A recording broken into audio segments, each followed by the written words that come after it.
छेड़ ही दिया तो मैं पूछ ही लेता हूँ, अगर पर्सनल लाइक्स और डिसलाइक्स नहीं है हाँ, तो फिर आप ट्रक में क्यों नहीं आ पाए? देखिए अब मुझे पता था कि आप इतना समय लगा करके यहाँ आए हैं, मैं तो पहले ही लगा कि आप पहला सवाल यही पूछेंगे।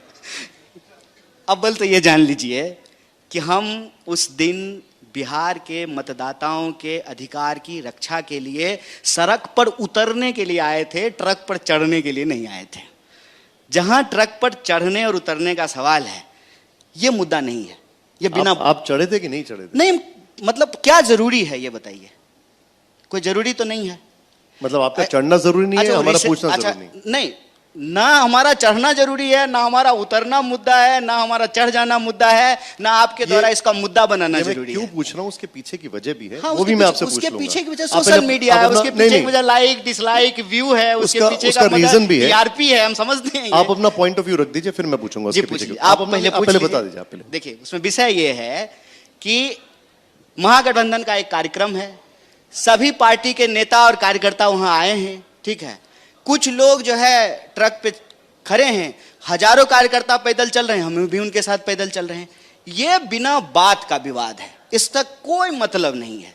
लेकिन ये चलता क्यों है? ये चलता इसलिए है क्योंकि ये टीआरपी का मामला है, इसमें मसाला है, इसमें सनसनी है, इसमें बिना बात का बात है। बिना बात का जब बात होता है ना, तो असली बात दब जाती है। और असली बात क्या है? असली बात यह है कि बिहार में जो मतदाता सूची परीक्षण का काम चल रहा है, वो दरअसल लोगों के मताधिकार पर हमला है। इस पर महागठबंधन का बंद था। चर्चा पूरे देश में इस बात पे होनी चाहिए। जबरदस्ती चर्चा इस बात का कर रहे हैं कि ट्रक पे चढ़े कि नहीं चढ़े। रिसेप्शन पार्टी है कि दूल्हा दुल्हन के साथ सबको फोटो खिंचाना जरूरी है? कोई मतलब है इस बात का? कोई लेना देना नहीं। चलिए, आपने इस पॉइंट और कोई विवाद भी नहीं है। ठीक है, आपने पॉइंट ऑफ व्यू रख दिया, मैं आगे बढ़ता हूं इस पर। जी, अच्छा है, आपने पॉइंट ऑफ व्यू रख दिया सबके सामने। कन्हैया जी, थोड़ी देर पहले इसी मंच पर जहां पर आप बैठे हैं और मेरी जगह पद्मजा थी, प्रशांत जी आए हुए थे जी। उन्होंने पहले तो ओपन चैलेंज दे दिया तेजस्वी जी को कि वो मैट्रिक पास करके दिखाएं, अगर करेंगे तो जन स्वराज पार्टी वो छोड़ देंगे। और फिर दूसरा चैलेंज उन्होंने ये कहा कि वो नवी फेल हैं, वो क्या विजन दे पाएंगे, वो क्या उद्धार कर पाएंगे बिहार का? देखिए, प्रशांत जी मेहनत कर रहे हैं, प्रशांत जी जनता के बीच में जा रहे हैं। मैं बार बार कहता हूं कि मेरी शुभकामनाएं हैं उनको, लेकिन मैं इस बात को स्वीकार नहीं करता हूं कि राजनीति को ना पर्सनल कुश्ती का विषय बनाया जाए। ये कोई WWF का मैच नहीं हो रहा है कि कौन किसको उठा करके पटक दिया। ये मुद्दा नहीं है। मुद्दा ये है कि क्या हम बिहार के लोगों के जीवन की जो चुनौती है, उस चुनौती को एज ए चैलेंज स्वीकार करते हैं कि नहीं करते हैं। और लोकतंत्र में नेता वही है जिसको जनता सम्मानित करती है। हम कितना भी अपने मन से बोल दें, सच यही है कि इस देश की जनता ने हमको कहा है कि सुनो, तुम अभी विपक्ष में रहो, सड़क पे जाकर के संघर्ष करो। समझ रहे हैं? और हमको करने भी यही आता है। अच्छा देखिए, मैं आ रहा हूं, हमको करने भी यही आता है, हमको संघर्ष करने आता है, हम संघर्ष करते हैं। और जो संघर्ष करने वाले लोग हमारे साथी हैं, उनके साथ खड़े होते हैं। जो लोग राजनीति को ये पर्सनल नूरा कुश्ती का विषय बनाते हैं ना, वो मुझे लगता है कि राजनीति को डिरेल करते हैं।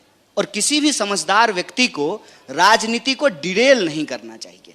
राजनीति में जिस विचार को लेकर के आप चल रहे हैं, जिस मुद्दे को लेकर के आप चल रहे हैं, उनका ये कुछ उसमें और जनता आपके केंद्र में होना चाहिए। देखिए, उन्होंने बिहार की एक गांव खेड़े की महिला का उदाहरण देते हुए कहा कि उसने शादी के बाद भी ग्रेजुएशन किया।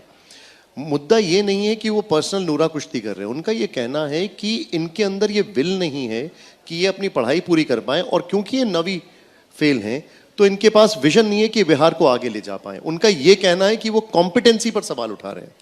वो जो है तेजस्वी जी की योग्यता पर सवाल उठा रहे हैं। जी देखिए, एक बात है ना कि आप जब चुने हुए नेता की योग्यता इस आधार पे देखेंगे कि किसके पास कौन सी डिग्री है, तो लोकतंत्र में बड़ी दिक्कत हो जाएगी। फिर आपको ये तय करना पड़ेगा कि इस देश में चुनाव वही लड़ेगा जिसके पास PhD की डिग्री होगी। अगर योग्यता लग जाएगा कि जिसके पास PhD की डिग्री होगी वही चुनाव लड़ेगा, फिर तो जो है प्रशांत जी को भी PhD करना पड़ेगा, क्योंकि PhD तो वह भी नहीं है। आप समझ रहे हैं? लोकतंत्र में मैं आपकी सलाह मांग रहा हूं, क्या होना चाहिए क्वालिफिकेशन का क्राइटेरिया? देखिए, पहले आपको यह सवाल करना पड़ेगा कि जब हमारे एंसेस्टर्स संविधान लिख रहे थे, तो उसमें उन्होंने ये योग्यता क्यों नहीं लिखी? उसमें उन्होंने ये योग्यता इसलिए नहीं लिखी कि किसके पास डिग्री है कि नहीं है, इस आधार पर नहीं तय होगा कि वो नेता होगा कि नहीं होगा। किसके अंदर लोगों को साथ लेकर चलने की क्षमता है, उसके आधार पर लोग अपने प्रतिनिधि का चुनाव करेंगे। इसीलिए इसको क्राइटेरिया नहीं बनाया गया। ठीक है। आज की तारीख में अगर जो लोग ये क्राइटेरिया बनाना चाहते हैं, तो ये आप और हम मंच पर बैठ करके ये क्राइटेरिया नहीं बना सकते हैं। ये क्राइटेरिया अगर बनाना है तो आप जनता के बीच में जाइए, और जनता अगर इसके लिए स्वीकार होती है तो ये क्राइटेरिया बनेगा। जब तक ये क्राइटेरिया नहीं बना है, मैं कहता हूं कि डिग्री के आधार पर यह सवाल नहीं पूछना चाहिए। हां, तब जरूर सवाल पूछा जाना चाहिए कि मैं एमए पास नहीं हूं और मैं कहूं कि मैं एंटायर पॉलिटिकल साइंस में एमए पास हूं, मेरे पास डिग्री नहीं है, लेकिन मैं कंप्यूटर से जो है एक डिग्री आपको दिखा दूं। मैं कहूं कि मैं चाय बेचता था, लेकिन कोई हमारा चाय पिया नहीं आज तक। मैं कहता हूं कि मैं एमए किया हूं, लेकिन कोई सहपाठी आज तक मिला नहीं। अच्छा, तब आप सवाल पूछ सकते हैं। क्या तेजस्वी जी ने कहा कि मैं पीएचडी हूं? नहीं कहा उन्होंने। जब आप जेएनयू में थे तो अक्सर ये बोला जाता था कि आपकी पढ़ाई खत्म नहीं हो रही है। तेजस्वी के लिए कहा जाता है कि ये कम पढ़े हुए हैं। क्या ज्यादा पढ़ना, कम पढ़ना, ये पॉलिटिकल इश्यूज हैं? अरे आपने बड़ा मजेदार सवाल पूछा। मैं जो है एक भाजपा के प्रवक्ता को सुन रहा था, इतना प्रेम आया है ना 2 दिन से बीजेपी वालों को हमारे लिए, लोगों को आंख में आंसू निकल जाए बीजेपी का प्रेम हमारे प्रति देख करके। तो भाजपा का एक प्रवक्ता कह रहा था, कन्हैया जी पढ़े लिखे हैं, उनको अपमानित किया गया है। हम बोले कल तक तो हमको देशद्रोही कह रहा था, आज हमको पढ़ा लिखा कह रहा है। कल तक तो हमको कह रहा था कि टैक्स पेयर का पैसा बर्बाद किया, आज इसको बड़ी दया आ रही है हमारे ऊपर। देखिए क्या है ना, जब आपके पास किसी व्यक्ति की आलोचना करने के लिए कोई तथ्य नहीं होता है, तब आप बिना बात का बात करते हैं। अच्छा, कन्हैया जी, किसी का पढ़ना गुनाह है और किसी का नहीं पढ़ना गुनाह है। असली गुनाह यह है कि हम लोकतंत्र में जनता के सवालों पर बेबाकी से, झूठ के खिलाफ सच से, न्याय के साथ खड़े होते हैं। ये असली गुनाह है। एक सवाल यहाँ पर जितने भी बैठे हुए हैं वो सब पूछना चाहते हैं, और ये मेरा आपसे आखिरी सवाल है जी। क्या कन्हैया जी चुनाव लड़ रहे हैं? देखिए फिर व्यक्तिगत सवाल। अरे व्यक्तिगत कहाँ है ये तो भाई? मेरा बार बार इस पे एक जवाब है और ये मेरा विचार है। राजनीति में इस मत को लेकर के मैं बहुत ही ठोस तरीके से हूं और हमेशा इसकी वकालत करता रहूंगा। राजनीति पर्सनल चॉइस नहीं है, राजनीति एक सामूहिक जिम्मेवारी है। राजनीति के फैसले सामूहिकता के आधार पर लिए जाने चाहिए, और राजनीति के सभी काम बराबर हैं। जैसे गाड़ी में हॉर्न इंपॉर्टेंट है कि ब्रेक इंपॉर्टेंट है कि क्लच इंपॉर्टेंट है कि एक्सीलरेटर, ये आप तय नहीं करते हैं, सबके कॉम्बिनेशन से गाड़ी चलता है। वैसे ही राजनीति एक टीम वर्क होता है।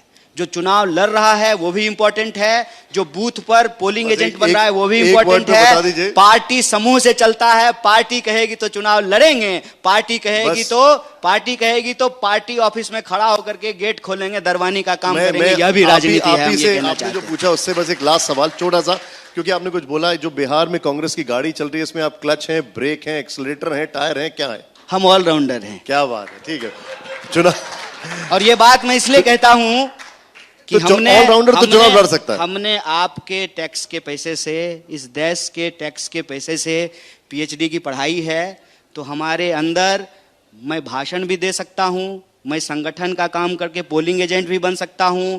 2 बार चुनाव लड़ा हूं, भले मैं जीता नहीं हूं, लेकिन मैं चुनाव हुआ विपक्ष हूं, तो मैं चुनाव भी लड़ सकता हूं, संगठन का काम कर सकता हूं, प्रचार कर सकता हूं। पार्टी जो काम करेगी वो काम करेंगे। मैं क्रिकेट में एक ऐसा प्लेयर हूं, विकेट कीपिंग भी करा लीजिए, बॉलिंग भी करा लीजिए, बैटिंग भी करा लीजिए, फील्डिंग भी करा लीजिए, हमको सब कुछ करने। हमारे साथ एक और क्रिकेट के प्लेयर यहाँ पर आने वाले हैं थोड़ी देर में, वो है तेजस्वी जी। लेकिन एक बात इन्होंने बोल दी है कि ये कांग्रेस की जो बिहार में गाड़ी है उसमें ऑलराउंडर है, क्लच भी है, टायर भी है, एक्सीलरेटर भी है, ब्रेक भी है। बहुत बहुत शुक्रिया, बहुत धन्यवाद, थैंक यू सो मच।